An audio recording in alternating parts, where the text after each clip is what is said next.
मुझे इस बात का दुख होता है कि मैं एक ऐसी सरकार का यहाँ पे समर्थन कर मुझे इस बात का दुख होता है कि मैं एक ऐसी सरकार का यहाँ पे समर्थन कर आज हिम्मत नहीं है इन लोगों की अकेले चुनाव लड़ने की। गठबंधन किससे? कांग्रेस जैसी पार्टी जो देश की सबसे पुरानी पार्टी है, कांग्रेस में हिम्मत नहीं है बिहार में अकेले चुनाव लड़ने की। या तो फिर इसमें प्रशासन की मिली भगत है और या फिर प्रशासन इस पे लीपापोती करने का कार्य कर रहा है और एक के बाद ऐसी श्रृंखला बन गई है और अब तो ऐसा लग रहा है जैसे प्रशासन पूरी तरीके से नाकामयाब है। 100 बात की एक बात हकीकत ये है कि विपक्ष अपनी हार मान चुका है। नमस्कार, आप लाइव सिटीज देख रहे हैं। आपके साथ मैं हूं वसीम खान। देखिए, चिराग पासवान ने अभी बड़ा बयान दे दिया है। बड़ी दुख की बात है कि मैं उस गठबंधन के साथ हूं जो कि बिहार में मौजूदा हालात बद से बदतर हैं और जिनकी सरकार चल रही है, मैं इस वक्त उनके साथ हूं। देखिए, इस बयान के बाद एनडीए में हलचल तेज हो चुकी है, दिल्ली तक हलचल तेज हुई है। चिराग पासवान ने तेजस्वी यादव को लेकर भी बड़ा बयान दे दिया है। देखिए, अभी चिराग पासवान का एनडीए गठबंधन को लेकर बड़ा बयान निकलकर सामने आया। सबसे पहले आप चिराग पासवान को सुनिए। वहीं से बोलेंगे जो बोलना है। गया में एक बड़ी घटना हुई है जहाँ पर टीएमसी की महिला जवान के साथ एम्बुलेंस में गैंगरेप हुआ है और आरोपी को गिरफ्तार भी कर लिया गया है। बहुत बड़ा इंसिडेंट। देखिए, एक के बाद एक जिस तरीके से बिहार में आपराधिक घटनाओं की एक श्रृंखला सी बन गई है और प्रशासन पूरी तरीके से नतमस्तक दिख रहा है अपराधियों के सामने। ये बात सही है कि जो ये घटना घटी है ये जितनी निंदनीय है, जितनी शर्मनाक है, कार्रवाई भी हुई है, गिरफ्तारी भी हुई है, पर पहली बात ऐसी घटनाएं घट क्यों रही हैं? बिहार में जिस तरीके से हत्या, अपहरण, लूटमार, डकैती, बलात्कार एक के बाद ऐसी श्रृंखला बन गई है और अब तो ऐसा लग रहा है जैसे प्रशासन पूरी तरीके से नाकामयाब है इन घटनाओं को रोकने के लिए। और अगर ऐसे ही चलता रहा तो ये आने वाले दिनों में एक बहुत भयावह परिस्थिति उत्पन्न कर देगा हमारे प्रदेश के लिए। उत्पन्न हो चुकी है। जिन परिवारों ने अपनों को खोया उनका हालात पूछिए, जिन बच्चियों के साथ इस तरीके से दुष्कर्म हो रहा है उनके हालात पूछिए।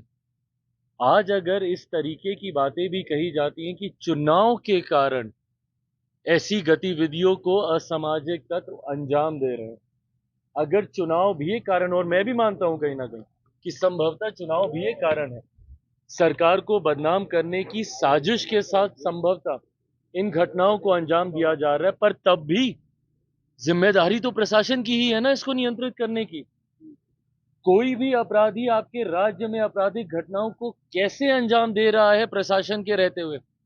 या तो फिर इसमें प्रशासन की मिली भगत है और या फिर प्रशासन इस पे लीपापोती करने का कार्य कर रहा है और या फिर पूरी तरीके से प्रशासन निकम्मा हो चुका है और अब इनके बस का नहीं है बिहार और बिहारियों को सुरक्षित रखना। ऐसे में पुनः एक बार मैं बिहार सरकार से आग्रह करूंगा, जरूरी है समय रहते हम लोगों को इसके ऊपर कार्रवाई करने की। मुझे इस बात का दुख होता है कि मैं एक ऐसी सरकार का यहाँ पे समर्थन कर रहा हूं जहां पे अपराध पूरी तरीके से बेलगाम हो चुका है। इस पे नियंत्रण पाना जरूरी होगा, नहीं तो इस तरीके से बिहार और बिहारियों की जिंदगी से होता हुआ खिलवाड़ बिहार को बहुत बुरे अंजाम तक ले जाएगा। कह रहे हैं कि 1 अगस्त के बाद से असली खेल ये लोग शुरू करेंगे, चुनाव आयोग के साथ मिलकर इलेक्शन को हाईजैक करने की बिहार में चुनाव बहिष्कार करने के बाद और बहिष्कार की बात को कह रहे हैं कि हम लोग बॉयकआउट कर सकते हैं आने वाले समय। मैं तो कहता हूं भैया करके दिखा दें, एक बार चुनाव का बहिष्कार ये लोग करके दिखा दें अगर हिम्मत है। भाई, ये तो वो राजनीतिक दल हैं जिनमें अकेले चुनाव लड़ने तक की हिम्मत नहीं है, बहिष्कार तो क्या करेंगे। राष्ट्रीय जनता दल, बिहार की पुरानी पार्टी जो 15 साल तक सत्ता में रही, आज हिम्मत नहीं है इन लोगों की अकेले चुनाव लड़ने की। गठबंधन किससे? कांग्रेस जैसी पार्टी जो देश की सबसे पुरानी पार्टी है, कांग्रेस में हिम्मत नहीं है बिहार में अकेले चुनाव लड़ने की। भैया, चिराग पासवान में इतनी हिम्मत तो थी ना कि 2020 में मैंने अकेले चुनाव लड़ने का दम दिखाया, वो भी तब जब मेरे नेता का निधन उस वक्त हुआ था, जब पहले चरण का नामांकन चल रहा था। है हिम्मत तो लड़के दिखाएं अकेले। तो जो अकेले चुनाव नहीं लड़ सकता वो चुनाव का बहिष्कार क्या करेगा? ये सिर्फ धमकी देने का ये लोग कार्य कर रहे हैं। और किस बात को लेकर? आदत हो गई है विपक्ष की डराने की, लोगों को डरा कर वोट हासिल करने की। लोकसभा के वक्त भी ऐसे ही डराने का काम किया था। क्या कहा था बार बार लोकसभा में कि भैया मोदी की सरकार फिर से आ गई तो आरक्षण समाप्त हो जाएगा, लोकतंत्र की हत्या हो जाएगी, संविधान समाप्त कर दिया जाएगा। आज बताइए 1 साल से ऊपर हो गया हम लोग की सरकार आए हुए, कहाँ का संविधान खत्म हुआ? किसका आरक्षण छीन लिया गया या कौन से लोकतंत्र की हत्या हो गई?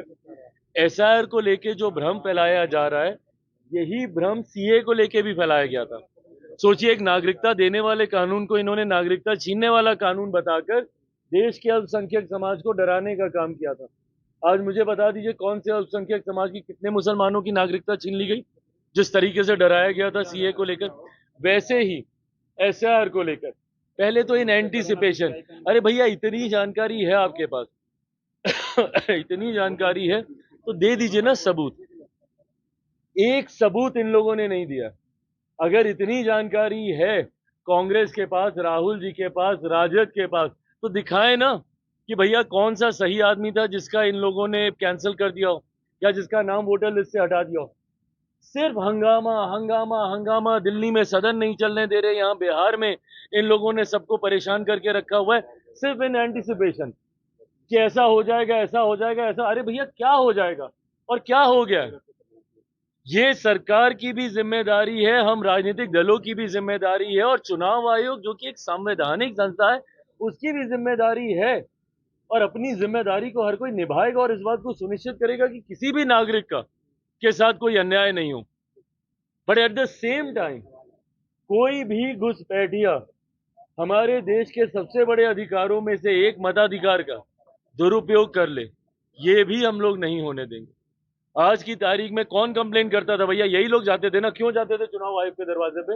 अगर आपको कोई प्रक्रिया नहीं चाहिए थी, क्यों ये प्रोसेस अपनाया गया? इसीलिए अपनाया गया ना कि लोकसभा चुनाव के बार बार जाते थे ये लोग कि वोटर लिस्ट में धांधली हो रही है।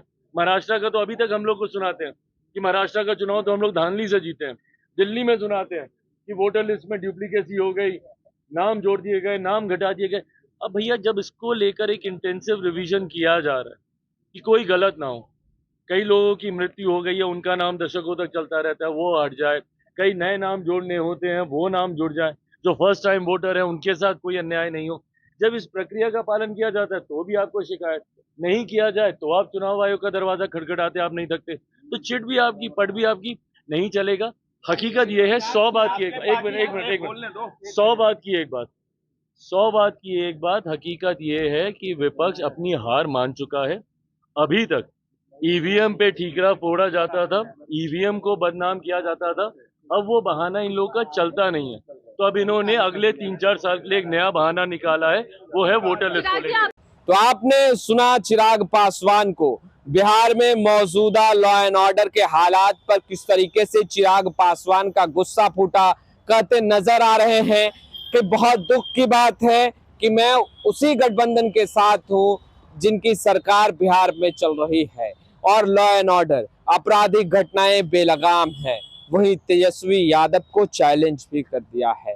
फिलहाल इस वीडियो में इतना ही। अब तक आपने हमारे चैनल को सब्सक्राइब नहीं किया है तुरंत सब्सक्राइब कर ले। आपका बहुत बहुत शुक्रिया।